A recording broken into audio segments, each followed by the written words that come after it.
Okay, welcome to our interview with our dear member and personal friend, Jessica Soodeen. Jessica, please tell us about yourself. My name is Jessica Soodeen. I do keynote speaking and I've talk about social and emotional intelligence, basically how to get people to get along using motorsports as analogies, as well as sprinkling corporate in there to keep things very exciting. Beautiful, beautiful. And what would you say is your specialty or your modality that you focus on in your work? Yeah, so I've got two modalities that I really focus on. So the first is keynote speaking, and that really is to showcase all the different kind of skills in a really nice presentation, whether that be to corporate events or association events. My other modality is workshops, and within those workshops I talk about how to be civil, how to work well with others, active listening, and within there I use some emotional intelligence cards. Beautiful, beautiful, beautiful. And so can you describe for us who are the people who you love working with and who love working with you? Nice. So it would sound really horrible to say, I love working with dysfunctional teams, bring on the toxicity, but it's totally true. So I love working with people who are having people problems. You know, that toxicity that can come in the corporate field because I worked in it for so long. I was a global engineering director, and that was part of my role was to go and figure out why things were going wrong, why a project was stalled. It often comes down to communication, and my superpower is really getting people to get along. So I love working with teams that are looking for, maybe they're in a transition, maybe it's a merger and acquisition. I also love working with professional associations, so Mm, speaking at annual conferences for professional associations. At the end of the day, we're all looking at mental health very carefully these days. And I find that it's a really nice addition to when you have contextual speakers within a conference, and then you have someone like me that comes, talks about mental health, but really wakes up the room. wonderful, wonderful. Okay, let's spend a little bit more time on this next question. So tell us why you're passionate about what you do, and is there a story around this? Oh, absolutely. You know, I've worked in so many different places, and throughout my 5.5 years in motorsports, after I had earned my master's in race car engineering, I would really look at the different barriers. It's the us and them. And the us and them shows up in so many different places. And I always make a joke. It always seems like it's us and them, and all of us engineers are the other side of the us. So in corporate land, when I was doing product development, it was manufacturing against the engineers, procurement against the engineers. But at the end of the day, really, you look at all of these cross functional teams and how things go sideways.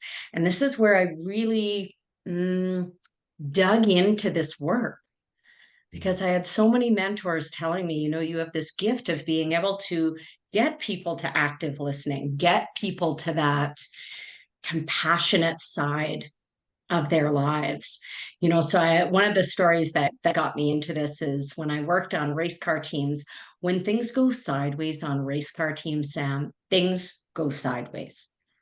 And you're not only about to lose a pit stop, you might be losing a race, but you're looking at a championship. And all of these three things add up to a lot of money, a lot of, promotional sponsorship that you're looking for. So at one point on our race car team, and this is the importance of communication, we were doing a pit stop. One of my mechanics grabbed someone else's tire gauge, and it was in a totally different units of measurement.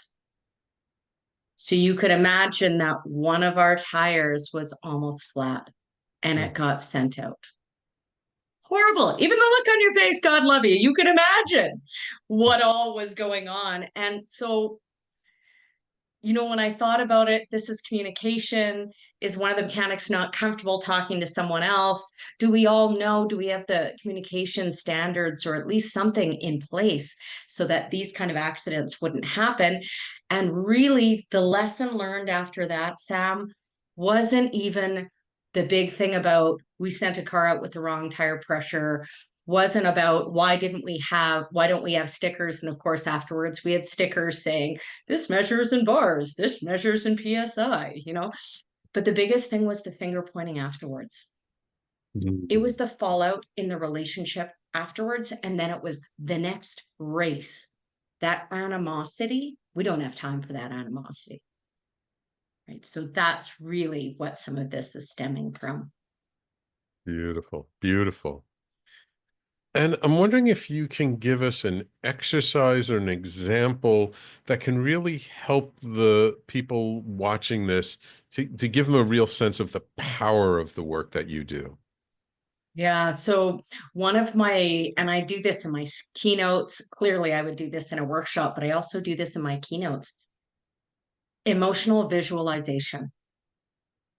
Okay. So when you visualize something, and I used to do this with my race car drivers, and myself, I would do it when I was racing motorcycles. I would sit on my bike, close my eyes, get my lap timer out, and I would go through the curves. 1, 2, 3. Where's my break point? Where's my tip-in point? Boop, boop, boop.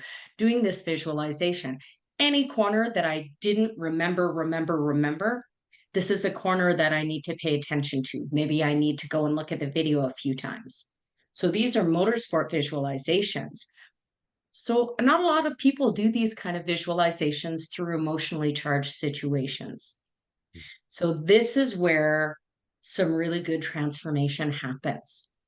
So it can be going through simply a sticky part. So the first light version of this, going through something sticky that happened in the last couple of weeks, feeling into that, remembering what you see, using all of your senses. What did I see? What did I smell? What did I hear? What was I saying? What was I hearing people say aside from, just noises in the situation, and really digging into that mental state that you were in this slightly uncomfortable time.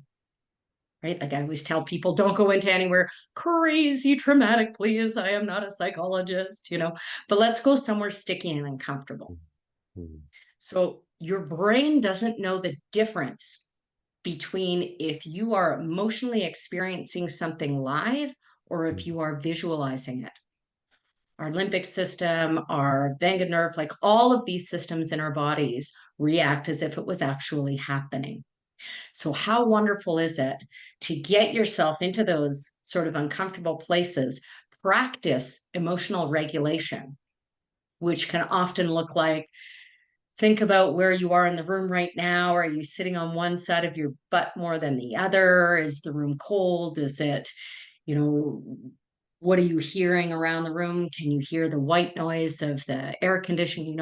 Just really getting you back into that moment so that you can look at that situation in a less triggered state so that you're able to use your prefrontal cortex and your executive decision making skills up and foremost.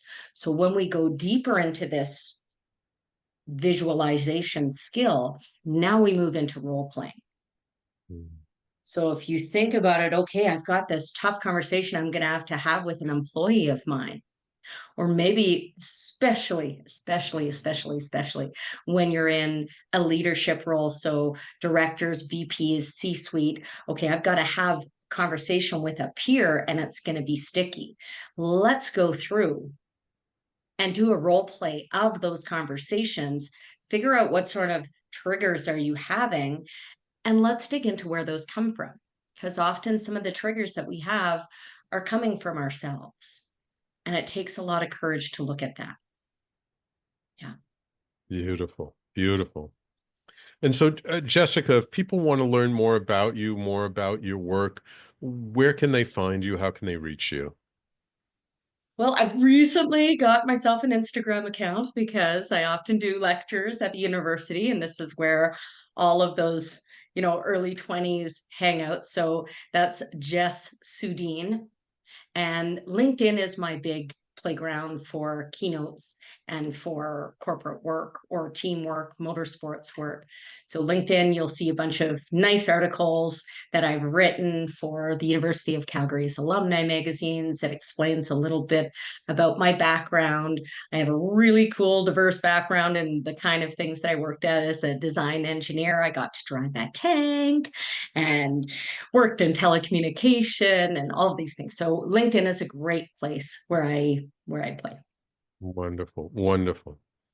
And so tell me, if you were speaking to a colleague, a friend, somebody you know from the world, how would you tell them about the Evolutionary Business Council, and why should they be a part of it? Why should they join the Evolutionary Business Council?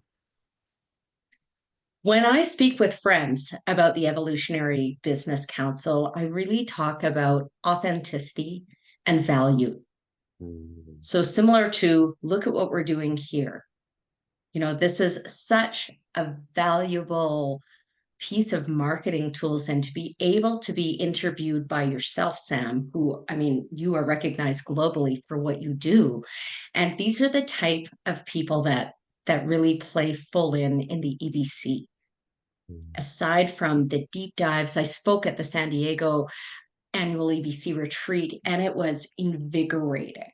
And the amount of support that I had to help with my speaker sizzle afterwards and to go through different nuances with my presentation, the feedback in the room was just stellar. Having TEDx coaches in the room to talk about how my speaking was. And I find that you really connect in EBC on a personal level like you can't in any other organization that I've been in so far. mm. Beautiful, beautiful. Okay, so we got time for one last question. What challenge do your clients often think is normal before they started working with you that really they shouldn't think of as normal, that really isn't normal? That's so good. You know what is normal that really isn't normal in the situations that I like to tackle is gossip. Mm, And gossip comes in so many forms. So the acceptable part of gossip can be when you're thinking that you're just chatting about another coworker in some sort of constructive, friendly way. But at the end of the day, this chips away at psychological safety. It chips away at trust.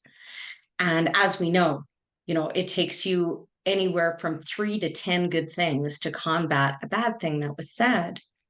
And really, what gossip does is it chips away at the teamwork, but it also chips away at the individual who's at on the other end of it. So, what I think and what I like to foster, what I think is really effective, is having those conversations face to face. And that's where courage comes in. That's where emotional intelligence come in, situational intelligence, really diving into civility and citizenship. And what does civility and citizenship look like in a workplace? Because a lot of people don't even think that that could factor in. beautiful, beautiful. Jessica, thank you so much for being here today.